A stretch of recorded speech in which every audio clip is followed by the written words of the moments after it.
खबर काफ़ी बड़ी है, आसान ज़बान में जल्दी जल्दी सुनिए। पूरी जंग में डोनाल्ड ट्रंप ने, मतलब हमने अपने इस पूरे करियर में पहली बार देखा है कि डोनाल्ड ट्रंप ने इतना लंबा चौड़ा ट्वीट किया है। ये देखिए ज़रा ट्वीट का लेंथ देखिए आप, 3-4 पेजों का इसने पूरा एक ट्वीट लिखा। और इतना लंबा ट्वीट ना आप पढ़ेंगे ना मैं आपको एक लाइन समझाऊंगा, लेकिन शॉर्ट में समझा रहा हूं कि इसमें लिखा क्या है। डोनाल्ड ट्रंप की ये हरदर्मी है, जिद है। इसने हर अरब देश का और उनके प्रधानमंत्री, राष्ट्रपति और बादशाहों का, अमीरों का नाम लिखकर संबोधित करते हुए कहा है कि वक्त आ गया है कि हर हाल में आप अब्राहम अकॉर्ड में शामिल हो जाओ।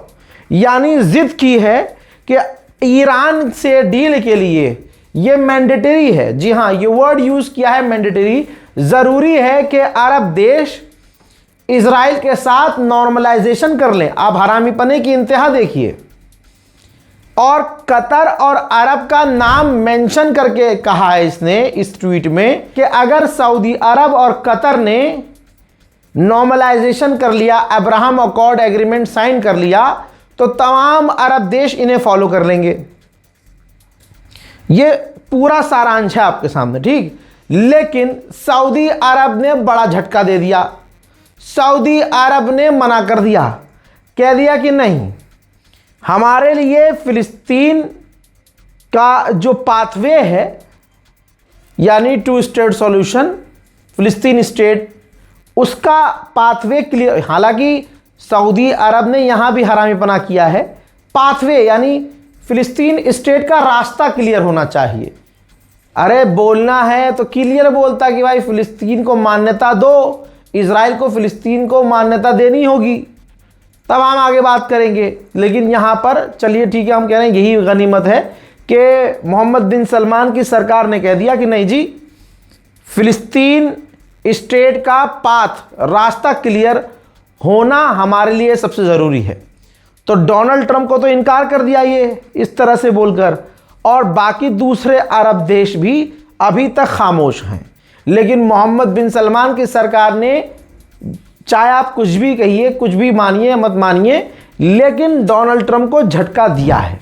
जैसा मैंने आपसे कहा कि यह अपडेट बहुत खास है, एक भी खबर मिस मत कीजिएगा।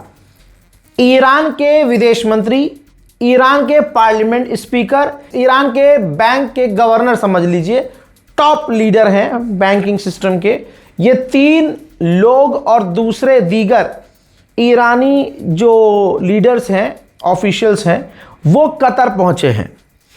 कतर में ईरान के बिलियंस ऑफ डॉलर अमेरिका के इशारे पर फ्रीज हैं। उन्हें छुड़ाने के लिए ईरान के टॉप ऑफिशियल्स कतर में मौजूद हैं।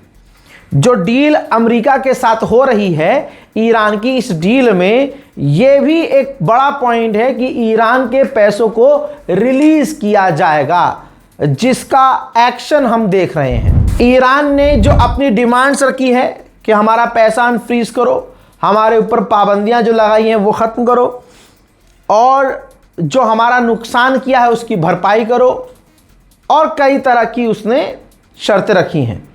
अब इसके बाद ईरान ने यह भी कहा है कि हमारी जो डिमांड है हम उससे पीछे नहीं हटेंगे। अल्हम्दुलिल्लाह, अल्हम्दुलिल्लाह, हम सब मुसलमान इस बात के अब शाहिद होने वाले हैं कि अरबों ने जिन अमरीकियों पर भरोसा किया, आज अमरीकियों ने उनके चूतड़ों में बम्बू कर दिया है। हम देख रहे हैं, हम शाहिद हो रहे हैं, और अल्हम्दुलिल्लाह हमारे बीच वो तथाकथित अरब के गुलाम मानसिकता वाले, जो चांद भी देखना गवारा नहीं समझते, वो अरब की तरफ देखते हैं कि सऊदी अरब ने अगर ईद मना ली तो हम कल ईद मनाएंगे। ऐसे गुलाम मानसिकता वाले लोगों का हम मुंह काला होते हुए अपनी इस उम्र में ही देखेंगे, और देख रहे हैं। लीजिए, ये देखिए, शेयर कर दीजिएगा। भैया, अमेरिका एक ऐसा बिल लाने वाला है जिस बिल के अंतर्गत, जो बिल पास हो जाता है, तो अमेरिका का जितना भी लॉस हुआ है ईरान पर हमला करने की वजह से, ईरान से लड़ाई करने की वजह से, तो उसका पूरा खर्चा तमाम अरब देश देंगे। यानी आप देख रहे हैं ज़बरदस्ती, ज़बरदस्ती अरब देशों से निकालो बे।